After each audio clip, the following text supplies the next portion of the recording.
I knew Caleb was up to something the moment I stumbled across that crumpled receipt in his coat pocket for a diamond tennis bracelet from Cartier. My heart sank, and an uneasy feeling crept over me. We'd been married for 12 years, but our relationship had grown strained recently, with him working late nights and being increasingly distant. That evening, I confronted him about the receipt over dinner. "Honey, what's this for?" I slid it across the table. Caleb barely glanced at it before dismissing it with a wave of his hand. "Oh, that must be an old receipt. I returned that piece ages ago." "Really?" I pressed. "It's dated last week." He gave me a tight smile. "You know how forgetful I can be sometimes. It must have slipped my mind." My gut told me he was lying, but I didn't push further, not wanting to ruin the evening. As we cleared the dishes in tense silence, I wondered when the secrets had started between us. Later that night, I couldn't sleep, replaying Caleb's odd behavior over the past few months, the mysterious phone calls, his sudden aversion to intimacy, the way he'd snap at me over trivial things. Had the man I loved, the one who had once doted on me, somehow become a stranger? Beside me, Caleb's deep breathing filled the stillness of our bedroom. I studied the harsh lines of his profile in the moonlight, my heart heavy. What had happened to us? When had the fractures begun splintering our marriage? I wanted to believe his excuses about the receipt, to trust the vows we'd pledged before our family and friends. But a nagging voice deep inside warned me that my husband was keeping secrets. Secrets that could shatter the life we'd built together. A week later, Caleb surprised me with an expensive bottle of red wine for our anniversary. "I picked this up on my latest business trip," he said, handing me the heavy crystal decanter. "It's from a small vineyard in France. The owner claims it has special properties that can help reduce stress and anxiety." I forced a smile, turning the bottle to examine the ornate label. "It's beautiful. Thank you." "I know how hard you've been working lately at the nonprofit," Caleb went on. "With the upcoming fundraiser, you could use something to help you unwind in the evenings." An uneasy prickle ran down my spine at his insistence, but I pushed it aside, not wanting to start another argument. That night, I poured myself a glass and took a sip, the rich flavor filling my mouth. In the days that followed, Caleb continued urging me to drink the special wine each night, claiming it would ease my workload strain. Touched by his seeming concern, I obliged, savoring a glass after returning home from long days at the office. However, instead of feeling more relaxed, an odd lethargy soon set in. I started experiencing bouts of nausea and dizziness that I chalked up to overwork and stress. Caleb, meanwhile, remained distant, frequently traveling for business and leaving me alone for days at a time. One evening, I could barely keep my head up as we ate dinner in tense silence. "Are you feeling all right?" Caleb asked, eyeing me over his plate. "You look absolutely exhausted." I rubbed my throbbing temples. "I don't know what's wrong with me lately. Maybe I'm coming down with something." "Well, you have been putting in a lot of hours getting ready for that fundraiser." He gestured to the wine decanter. "Perhaps you should have another glass tonight. It's supposed to help rejuvenate you." I eyed the ruby liquid, feeling a flicker of unease. Could the vintage be the source of my odd symptoms? No, that was ridiculous. Caleb was just looking out for me, like always. Ignoring my gut instinct, I refilled my glass and took a long sip, the rich flavor now tasting slightly bitter on my tongue. In the following weeks, my health continued deteriorating at an alarming rate. Persistent nausea and fatigue plagued me, making it difficult to focus on even simple tasks. I forced myself to keep going for the sake of the nonprofit's crucial fundraiser, but it was becoming increasingly harder. One morning, I awoke feeling so dizzy I could barely stand. Clutching the bathroom counter, I stared at my ashen reflection in the mirror, my eyes sunken and skin sallow. This wasn't just burnout. Something was seriously wrong. Somehow I managed to drag myself to Dr. Simmons' office that afternoon. The kind older woman took one look at me and ushered me inside, brow furrowed with concern. "Alara, you look terrible," she said bluntly as I sank into the exam chair. "What's going on?" Haltingly, I explained my recent symptoms, the nausea, dizziness, fatigue. Dr. Simmons listened intently, jotting notes. "I see. And have you started any new medications or supplements recently?" I shook my head, then remembered the wine. "Well, Caleb did get me this vintage from France for our anniversary." She arched an eyebrow. How often have you been drinking it? A glass most evenings, like he suggested, I admitted. He said it was supposed to help distress. Dr. Simmons pursed her lips, then briskly ordered some blood work. While we waited for the results, she bombarded me with questions about my home life, if I'd noticed any changes in Caleb's behavior, how our relationship was faring. When the tests finally came back, her face turned grave. Alara, I've found abnormally high levels of toxins in your bloodstream, far too elevated for normal alcohol consumption. The room started spinning. Toxins? What are you saying? She placed a gentle hand on my arm. I think you may have been accidentally poisoned. We need to do further testing right away to identify the substance. I recoiled, my mind absolutely reeling. Poisoned? Surely there had to be some mistake. Not by Caleb. He'd never intentionally harm me despite his recent odd behavior. Would he? A sickening realization washed over me as I recalled all the times he'd pushed that damned wine on me. I doubled over, retching into the nearby trash can as the horrible truth sank in. Dr. Simmons rubbed soothing circles on my back. I'm so sorry, Alara, but we need to act quickly before this gets any worse. The first step is getting that wine out of your system immediately and putting a stop to whatever's causing this. Poison. My husband, the man who'd sworn to love and cherish me, had been systematically poisoning me with that twisted gift. As the reality crashed over me in waves, white-hot fury began burning away the anguish. He was going to pay for this. One way or another, I would make Caleb suffer for his unforgivable betrayal. After leaving Dr. Simmons' office in a daze, I drove straight to a home security store and purchased several hidden cameras. That night, while Caleb was away on yet another business trip, I strategically placed the tiny devices throughout our home, in the kitchen, living room, even our bedroom. I needed proof of his deception before confronting him. Part of me still couldn't believe the man I loved, the one who'd once doted on me, was capable of such monstrous cruelty.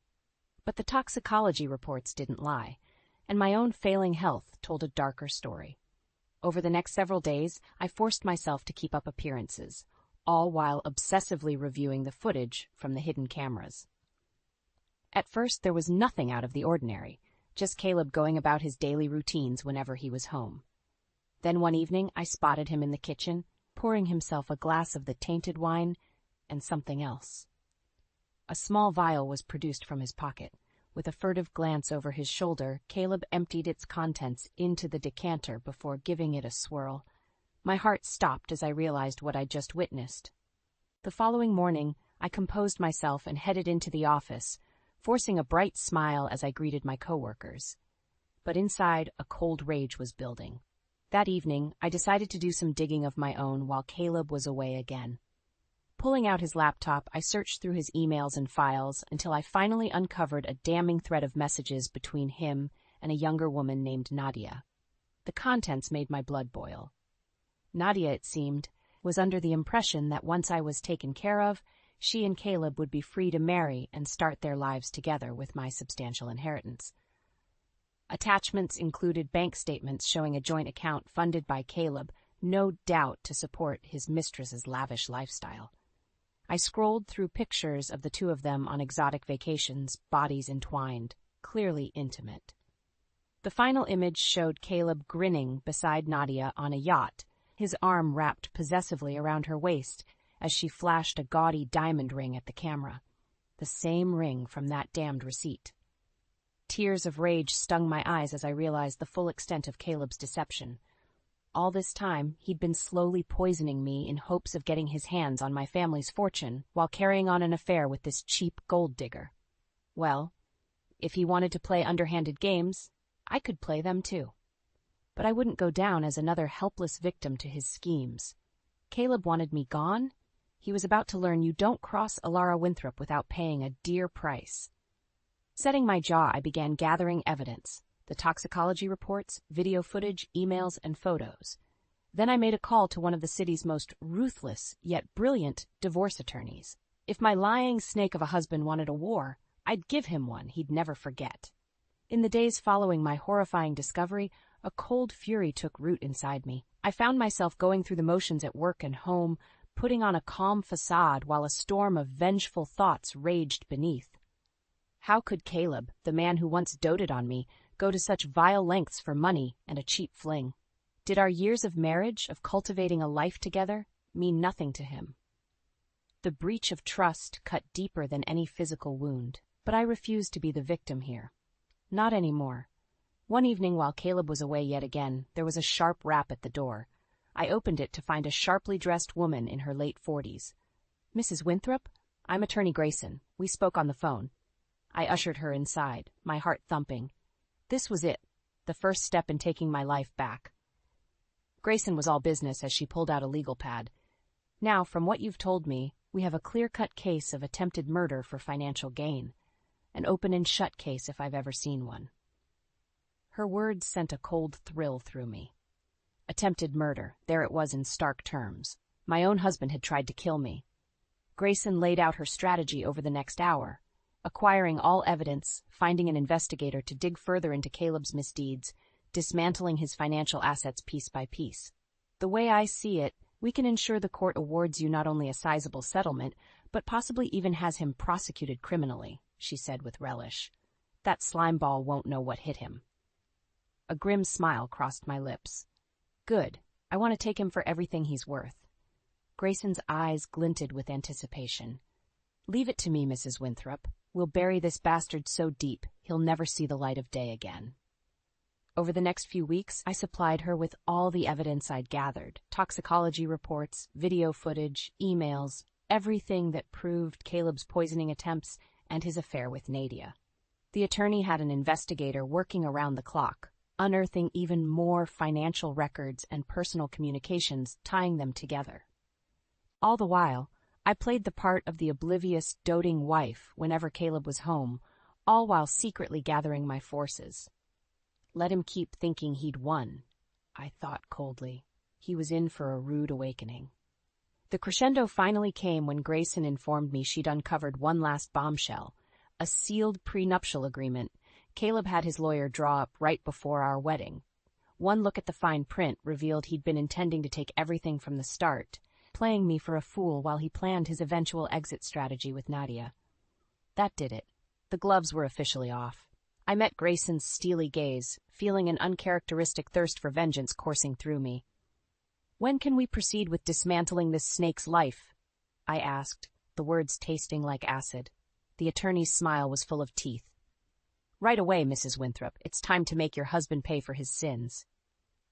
The annual Winthrop Charity Gala was one of the most anticipated events in our social circle. Hosted at our lavish estate, it drew influential guests from across the city for an evening of philanthropy and revelry.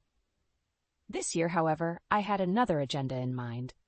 As I greeted our well-heeled guests with a polished smile, inwardly I was a roiling mass of nerves and rage. Attorney Grayson's team had spent weeks meticulously setting the stage for tonight's confrontation, Caleb's ultimate downfall. My stomach twisted as I spotted him holding court with the mayor and his wife, looking every inch the successful, upstanding gentleman in his tailored tuxedo. How many others had he so deftly deceived over the years with his lies and fake persona? No more. Tonight, the truth would finally come to light. As the evening wore on, I circulated through the crowds, making small talk and waiting for Grayson's signal. At last, she gave me a curt nod as the orchestra began playing a waltz. Showtime. Stepping up to the microphone, I tapped it to get the room's attention. If I could have everyone's eyes for a moment. Gradually, the chattering died down as hundreds of eyes swiveled towards me with mixtures of curiosity and confusion. Even Caleb looked nonplussed, brow furrowed as he made his way through the throngs. "First, I'd like to thank you all for coming tonight to support such a worthy cause," I began, keeping my tone light and cordial. "Your generosity never fails to inspire me." I paused, locking eyes with Caleb as he hovered near the front. "However, I also must apologize for being somewhat distracted this evening. You see, I've recently uncovered a shocking betrayal by someone quite close to me." Gasps and murmurs rippled through the crowd. Out of the corner of my eye, I saw Grayson's assistant approaching Caleb with a court summons. His face drained of color. "For months, I was systematically poisoned by my own husband," I stated, raising my voice to be heard over the growing tumult. "All because he wanted to get his hands on my family's money and run off with his sordid mistress." Chaos erupted as I pulled out the toxicology reports, thrusting them towards the dumbstruck guests closest to the stage. See for yourselves. While I wasted away, Caleb was plotting to inherit my estate with his little tramp on the side. I whirled towards my husband, who was struggling against the firm grip of Grayson's burly assistant. "Go on, dear husband," I cried, voice dripping with venomous contempt. "Explain to everyone how you tampered with my nightly glass of wine. Or about your little love nest getaways with your mistress that you funded with my accounts." Guests shrank back, hands covering horrified mouths, as Grayson's team played the damning video footage on the ballroom's big screens.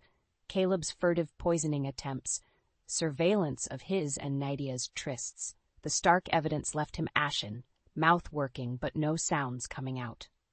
In the uproar, I noticed a younger woman in the back, steadily making her way through the crowd, Nadia herself, clearly intent on fleeing. "You don't get to slink away, you worthless snake." I hurled the words like venom, seizing Nadia by her luxuriously coiffed hair as she tried to push past. "Meet Caleb's little harlot." Nadia let out a shriek as I flung her into the center of the madness, expensive jewelry askew. A low, feral growl rumbled from deep within me. "You wanted my life so badly?" I told her through gritted teeth. "Well then, take a good long look, because this is what it's bought you." Security was already hauling the disgraced Caleb away, his eyes downcast and face flushed with shame. For so long he'd sculpted his debonair facade, lying and manipulating all around him like chess pieces. But no more games. As he was dragged past, finally defeated, our eyes met one last time. It was over. Finally over. In the aftermath of the gala fiasco, the fallout was swift and brutal for Caleb. By the next morning, news of his depraved schemes had spread like wildfire across our elite social circles. Outrage and condemnation poured in from all sides. Corporate boards issued scathing statements severing all ties. High-profile clients formally terminated his services. The mayor's office publicly censured him. Worst of all, the authorities launched a criminal investigation into his poisoning attempts based on the evidence provided. For so long, Caleb had carefully cultivated his image of upstanding success. Now that facade lay in ashes, replaced by the reviled face of a cruel, conniving sociopath. His reputation, professional and personal, was utterly destroyed. As for his mistress Nadia, she didn't fare much better after my very public humiliation of her at the gala. Turned out she hadn't been quite the innocent dupe she initially claimed when confronted with Caleb's machinations. No, she'd been an enthusiastic participant, clearly hoping to spend her ill-gotten share of my family's inheritance in hedonistic luxury once I was removed from the picture. Texts and emails uncovered by Grayson's team revealed her coaxing Caleb to hurry up and dispatch me so they could begin their jet-setter lifestyle properly. Needless to say, her name was swiftly muddied in the eyes of polite society. Her future prospects permanently marred by her rapacious greed and involvement in Caleb's poisoning plots. Surely even her looks wouldn't be enough to snare another wealthy benefactor after this sordid episode. I watched with a mixture of vindication and revulsion as it all unfolded, picking up the local papers and society rags that breathlessly chronicled each new lurid detail. A knotted mass of anger still churned in my gut at their casual cruelty towards me. Had I just been another means to an opulent end for those two snakes? Something to be disposed of without a second's compunction once I'd served my purpose? The thought made me feel ill. Gradually, though, the bitterness began melting away, replaced by a profound sense of relief and freedom. Finally, I could move forward without Caleb's lies and machinations hanging like a millstone around my neck. Finally rebuild and reclaim my sense of self apart from that toxic, ill-fated marriage. It was oddly centering, really. After so many years spent doubting my instincts and being gaslit by my husband's deceptions, I'd taken back the reins of my life in one fell swoop. No more tiptoeing around on eggshells. No more skittering away from confrontation. From here on out, I would call the shots in my own life. The divorce proceedings that followed were merely a formality at that point. Nadia, broke and disgraced, had zero leverage to extract funds from me. Caleb, his reputation and finances decimated, had no choice but to accept defeat and relinquish his claims to my substantial assets. I'll admit, I derived no small satisfaction from seeing him in the courtroom, slumped and glowering as his grandstanding defense attorney babbled ineffectual protests. Let him glare all he wanted. The law was firmly on my side this time. Afterwards, Grayson clapped me on the shoulder, lips quirked in a wry smile. Jackass never knew what hit him, she chuckled. You played him like a virtuoso, Alara. I felt the first faint stirrings of lightness in my chest at her words, something I hadn't experienced in far too long, the upwelling of hope and possibility. It's over, I said aloud, more to myself than Grayson. He has no power over me anymore. I truly was free to start anew. The months following my bitter divorce from Caleb were a whirlwind of change and renewal. Gone were the dark days of walking on eggshells, fearing his wrath or latest betrayal. Instead, I embraced my newfound independence with a fierce determination. Of course, there were still struggles, the judgmental whispers from certain social circles, the ill-concealed leeriness of some former friends unwilling to take sides. But for every backwards busybody, I found twice as many stalwart allies bolstering me, cheering my resilience in the face of such unconscionable deception. Perhaps I should have seen it coming from my own family, paragons of perseverance that they were. My father, a self-made man who'd built a mighty shipping empire through sheer grit, was the first to clasp my hand in his calloused grip. That snake never deserved you, Ellie, he said gruffly. He couldn't hold a candle to the strength that runs in our blood. Mother, having coldly rebuffed all of Caleb's oily attempts to reconcile, embraced me with uncharacteristic tenderness. Oh, my dearest, never forget. The Winthrops always land on their feet, no matter what slings and arrows are hurled at us. You've proven yourself a true daughter of our legacy. With their fierce pride and faith buoying me, I felt layers of tension and self-doubt sloughing away by the day. In their place blossomed a rekindled sense of passion. For my work with the nonprofit, for cultivating nurturing bonds, and yes, even for that thrill of the professional arena Mother had always prized. So I dove headfirst into each endeavor, reveling in the ability to invest myself fully once more without Caleb's specter looming. The nonprofit's yearly fundraiser, once a source of such strain and discord between my ex-husband and I, became an empowering avenue for effecting real change in underprivileged communities. My role on the organization's board took on new vigor, too, as I campaigned tirelessly for increased corporate sponsorship, better programs, higher visibility. Gone were the days of Caleb nitpicking my every move with that insidious undercurrent of control.